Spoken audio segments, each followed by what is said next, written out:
जय हिंद दोस्तों। सरकार ने प्रधानों को, उत्तर प्रदेश में प्रधानों को प्रशासक बनाकर क्या उनकी पावर बढ़ा दी है, क्या उनकी ताकत बढ़ गई है दोस्तों, या प्रशासक बनाकर दोस्तों सरकार ने सारे अधिकार अपने हाथ में ले लिए हैं। आइए देखते हैं कि प्रधानों के साथ बड़ा खेल हुआ है दोस्तों, या वास्तव में सरकार ने उनको कुछ और पावर प्रशासक बनाकर दिया है। इसी विषय में इस वीडियो में हम आपसे चर्चा करने वाले हैं। तो आइए दोस्तों, ज्यादा देर न करके उसी टॉपिक की तरफ बढ़ते हैं और जानने की कोशिश करते हैं कि प्रधानों को प्रशासक बनाकर सरकार ने आखिर खेल किया है या फिर कुछ और है। सीधे आइए पॉइंट पर बात करते हैं दोस्तों। ग्राम पंचायतों का कार्यकाल समाप्त होने के बाद राज्य सरकार ने निवर्तमान प्रधानों को अस्थायी रूप से प्रशासक नियुक्त किया है, जब तक नई पंचायतें गठित नहीं हो जाती। प्रशासक के रूप में प्रधान केवल दैनिक यानी और आवश्यक प्रशासनिक कार्य कर सकते हैं, ये बड़ा सवाल है। अब आइए इसी विषय पर हम आपसे चर्चा करने वाले हैं, इस मामले पर कि सरकार ने प्रधानों को प्रशासक बनाकर दोस्तों क्या जिम्मेदारी दी है, क्या पावर दी है, क्या ताकत दी है।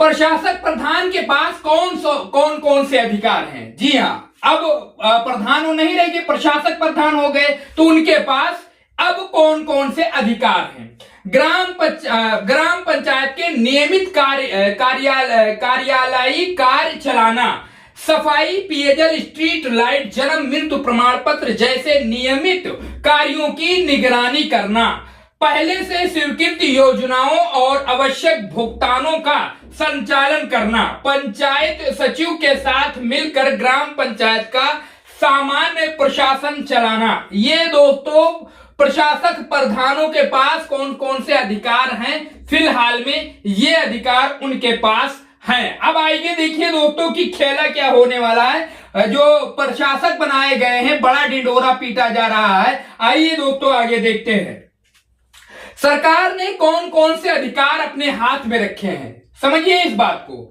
सरकार ने कौन कौन से अधिकार अपने हाथ में रखे हैं। प्रशासक बनने के बाद बड़ा ढिंढोरा पीटा जा रहा था दोस्तों कि जो है प्रधानों को सरकार ने ये दे दिया, वो पावर दे दिया, ऐसा अधिकार वैसा अधिकार। प्रशासक कोई नीति नहीं ले सकता। जी हाँ दोस्तों, कोई नई नीति, प्रशासक कोई नई नीति नहीं ले सकता। नए बड़े विकास कार्यों, नई योजनाओं या महत्वपूर्ण वित्तीय निर्णयों की स्वतंत्र मंजूरी नहीं दे सकता। जी हाँ, इस बात को समझिए, प्रधान थे तब ये सारे फैसले वो खुद कर सकते थे अपने हिसाब से, देखने के बाद कि सिस्टम क्या है, लेकिन अब वो खुद नहीं ले सकते। ग्राम पंचायत की निर्वाचित समिति और सदस्यों का कार्यकाल समाप्त हो चुका है, इसलिए सामूहिक निर्णय लेने वाली पंचायत व्यवस्था फिलहाल नहीं है। जी हाँ दोस्तों, अब इससे इतने जो है स्पष्ट खबरों से यह समझ में आ रहा है कि प्रधानों की पावर बढ़ी नहीं है, घट गई है प्रशासक बनने के बाद।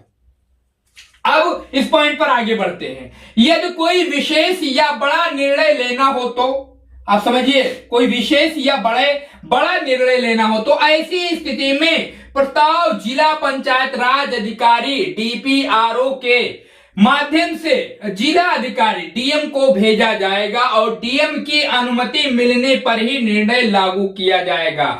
यानी दोस्तों अब इसके हिसाब से देखा जाए तो सरकारी कर्मचारी, जिले का डीएम ही निर्णय ले सकता है अगर ग्राम में कोई बड़ा कार्य करना है या कोई बड़ा चीज हुआ है, तो उसका फैसला जो है डीएम साहब लेंगे।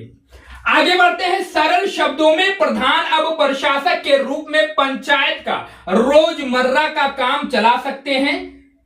रोजमर्रा का काम यानी जो डेली का रूटीन होता है, साफ सफाई, नाली, बिजली, पानी, मतलब ये सारी चीजें चला सकते हैं, लेकिन बड़े नीतिगत, वित्तीय और विकास संबंधी निर्णयों पर अंतिम नियंत्रण जिला प्रशासन सरकार के पास है। आप समझ गए ना, आखिरी में वही बात है कि लगभग मान के चलिए कि सारे अधिकारों को सरकार ने अपने हाथ में ले रखा है। इस वक्त जो ये सिस्टम बता रहा है, सारी चीजों को मैंने इसमें खुलासा कर दिया है, आप देख सकते हैं। अब इस पर आप अपनी राय बताइए कि जो डिडोरा पीट रहे थे कि प्रधानों को इतनी पावर मिल गई, ये हो गया वो हो गया।